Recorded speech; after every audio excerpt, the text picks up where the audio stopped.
Assalamualaikum warahmatullahi wabarakatuh. Halo semuanya, perkenalkan nama saya Nastiti Chan Pratiwi dari kelas 12 MIPA 3 absen 16. Di video kali ini, saya akan menyampaikan kritik sastra cerpen Malaikat Jatuh dan cerita-cerita lainnya karya Clara NK untuk memenuhi tugas ujian praktek bahasa Indonesia. Karya sastra menurut ragamnya terbagi menjadi 3, yaitu prosa, puisi, dan drama. Berkaitan dengan prosa fiksi umumnya dibagi menjadi 2, cerita pendek dan novel.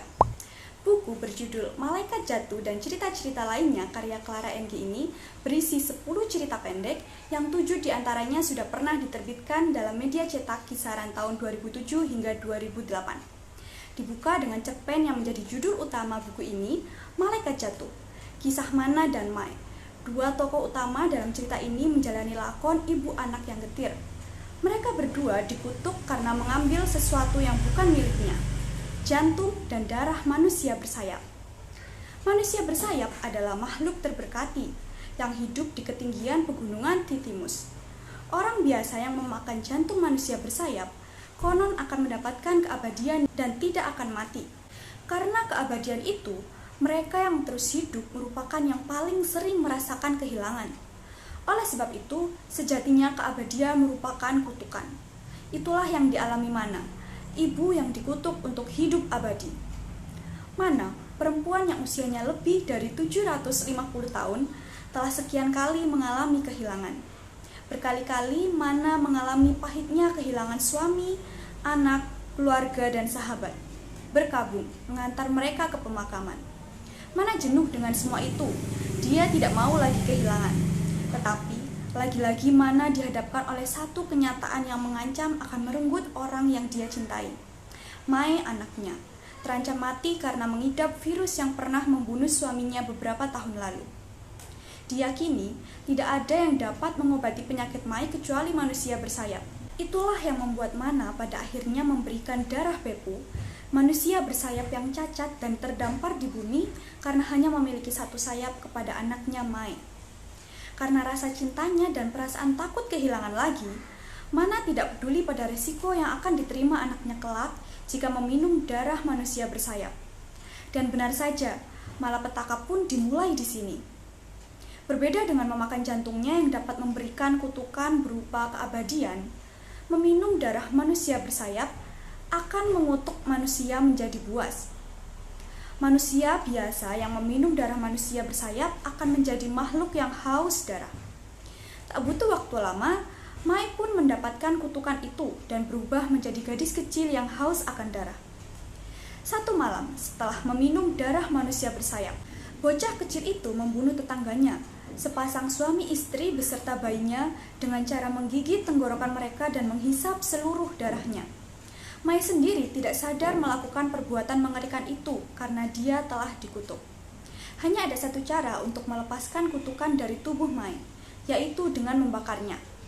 Mana harus merelakan gadis mungilnya itu untuk menemui ajalnya, atau Mai akan terus menderita karena kutukan itu. Lagi-lagi, Mana harus berhadapan dengan pedihnya kehilangan. Untuk mengatasi itu, pada akhirnya Mana mendekap Mai lalu menceburkan dirinya ke dalam api yang berkobar dari kebakaran gudang malam itu. Pada cerpen kedua yang berjudul Negeri Debu, berkisah tentang hubungan ibu anak melalui kisah Nelongso, seorang anak pelacur yang menjual dirinya untuk menghidupi anaknya pengidap sinus yang menjadikan Kolong Ranjang sebagai negeri imajinatifnya. Anak itu bernama Lucinda. Dia memiliki teman imajinatif bernama Polo yang mengenalkannya dengan negeri debu. Negeri di mana dia bebas menciptakan kebahagiaan, termasuk Bunda Debu yang bisa memberikan kasih sayang yang tak didapatkannya dari ibunya yang asli.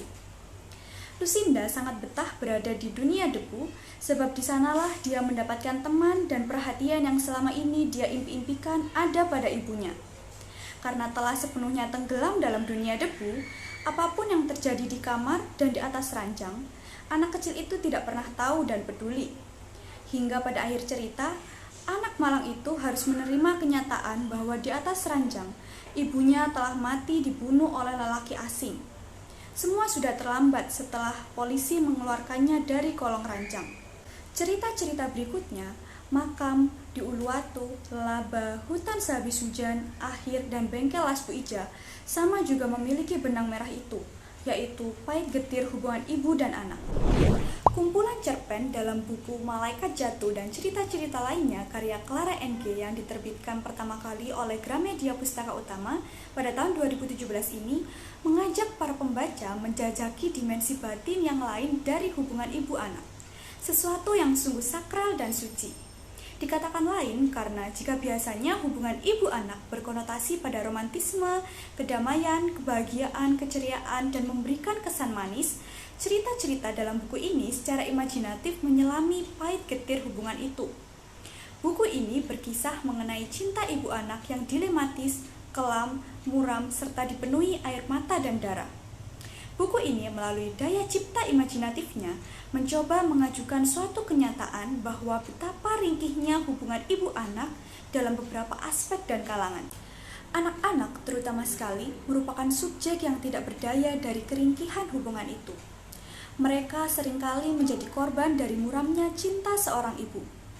Selain Malaikat Jatuh, cerpen lainnya seperti Makam, Lelaba, dan Istri Paling Sempurna juga tak kalah menarik. Bahkan pada cerpen Makam, pembaca diberi kejutan tentang siapa sosok ibu dari gadis penyayang binatang. Dan Istri Paling Sempurna menjadi cerpen penutup dalam buku ini yang cukup menyentuh. Berkisah tentang suami yang sangat setia dan sangat mencintai istrinya. 10 cerita tentang wajah perempuan. Perempuan sebagai ibu, perempuan sebagai anak, perempuan sebagai istri, dan perempuan sebagai teman. Clara NG seolah-olah sedang mendongengkan pembacanya kisah-kisah penuh makna yang meskipun terasa surrealis, gelap dan kelam, tetapi sangat dekat dengan kita. Di balik semua kematian dengan berbagai variasi yang tampak, dan inilah yang penting, obsesi pengarangnya untuk berbicara bahwa hubungan ibu dan anak adalah hakikat yang paling mendasar dalam hati nurani makhluk yang bernama manusia. Dapat disimpulkan bahwa cerpen ini termasuk ke dalam jenis kritik sastra ekspresif yang menekankan analisis pada kemampuan pengarang dalam mengekspresikan atau menuangkan idenya ke dalam wujud sastra. Hal ini dapat terlihat dari penggunaan bahasa dan penggambaran ceritanya yang mampu membuat pembaca larut ke dalam tiap cerita. Suasana muram tergambar di sepanjang cerita. Lewat diksi memikat, kisah-kisah suram dibentangkan dalam narasi menyerupai dongeng yang amat imajinatif. Tak hanya renungan, kejutan demi kejutan menambah daya pikat setiap cerita. Selain itu, buku ini menceritakan sisi lain hubungan antara anak dan ibu. Entah apapun yang terjadi, hakikat ibu dan anak itu kekal adanya. Berbagai majas yang digunakan mampu membuat pembaca masuk ke dalam cerita dan merasakan secara langsung berbagai hal yang terjadi. Pembaca dibuat menerka-nerka apa yang sebenarnya terjadi dalam cerita. Adanya plot twist tak terduga di akhir setiap cerpen membuat buku ini semakin menarik. 10 cerita pendek dengan tema perempuan melekat bersama keindahan lain bernama cinta. Paduan keduanya dibingkai dalam cerita-cerita bernarasi kelam-kelam. Membaca buku ini sungguh membuat imajinasi menjadi liar dan mengembara jauh. Inilah salah satu kelebihan dari cerpen berjudul Malaikat Jatuh dan cerita-cerita lainnya karya Clara NG. Cerpen ini juga erat akan nilai moral dan sosial untuk para pembaca. Selain kelebihan, cerpen ini juga tak lepas dari berbagai kekurangan. Banyak pembaca terkecoh dengan sampul buku ini yang terlihat manis. Kenyataannya, meskipun sebagian besar kisah di sini tentang anak-anak, cerita di dalamnya sangat gelap, kelam, dan sedih. 10 cerita ini memiliki napas yang sama, cinta dan kematian yang mengikutinya. 5 cerpen pertama dengan pembawaan dark, 5 lainnya masih tentang kesedihan namun masih bisa diterima dengan batas wajar. Cerita-cerita di dalamnya dituturkan dengan gaya kekanak-kanakan, tapi jelas ceritanya bukan untuk anak-anak juga remaja, melainkan untuk orang dewasa. Clara NG bisa menyatukan dunia anak-anak dengan dunia orang dewasa dalam satu buku.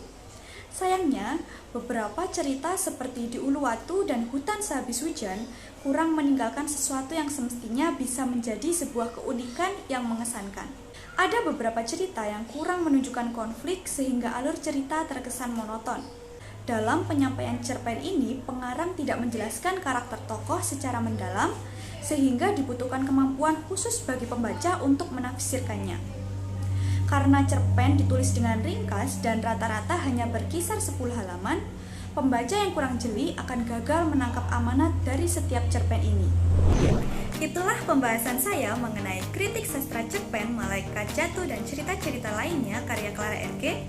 Semoga bermanfaat. Wassalamualaikum warahmatullahi wabarakatuh.